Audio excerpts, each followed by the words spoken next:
uyu si umukino ni intambara ni urugamba hagati y'amakipe abiri akomeye hano mu Rwanda. APR FC ikipe y'ingabo yubatse ku mbaraga, discipline n'intsinzi.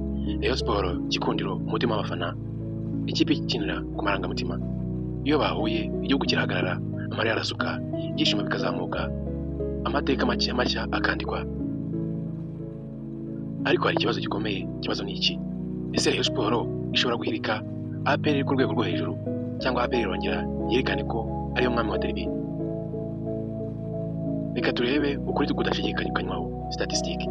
Imikino yose hafi ya 25 APR FC yatsinze imikino 12, Rayon Sports yatsinze imikino 3, banganyije inshuro 7.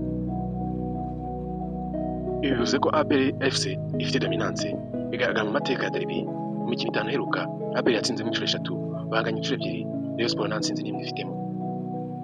Ibi byerekana ko mu bihe bya vuba APR iri hejuru cyane ikipe ya Rayon Sports.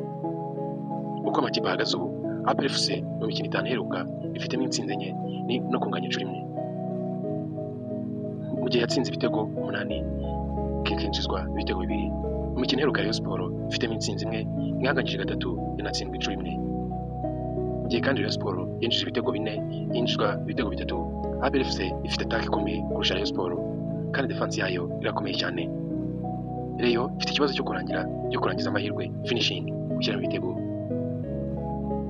APR FC ifite defense ikomeye cyane, clean sheet nyinshi, kandi ikaba ifite counter attack ziteye ubwoba na discipline iri hejuru. Mu gihe Rayon Sports igizwe n'abafana benshi, motivation, ikaba ifite experience mu mikino minini, ikaba ifite n'ubushobozi bwo gutungurana mu gihe cya nyacyo. Ariko ikibazo gikomeye ni iki ngiki cya Rayon Sports, ni scoring consistency, no kuvuga guhozaho gutsinda ibitego.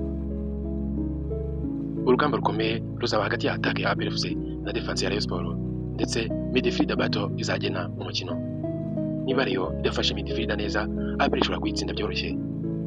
Match prediction: dushingiye ku mibare yose, APR ifite amahirwe menshi, Rayon Sports ifite amahirwe make. APR FC ifite amahirwe ya 30%, Rayon Sports ifite amahirwe ya 30% gutsinda, mu gihe kandi kunganya bikubiye 10%. Prediction: APR FC 2, Rayon Sports ubusa, cyangwa APR FC 1, Rayon Sports ubusa. Ariko wowe ubitekerezaho iki? Ese rishobora gukora surprise? Andika opinion yawe muri comment. Niba ukunda football yo mu Rwanda, kana subscribe hano kuri Sport Pass, urebe n'izindi video zanjye nisesengura derby zikomeye. APR FC vs Rayon Sports ntabwo ari umukino n'amateka.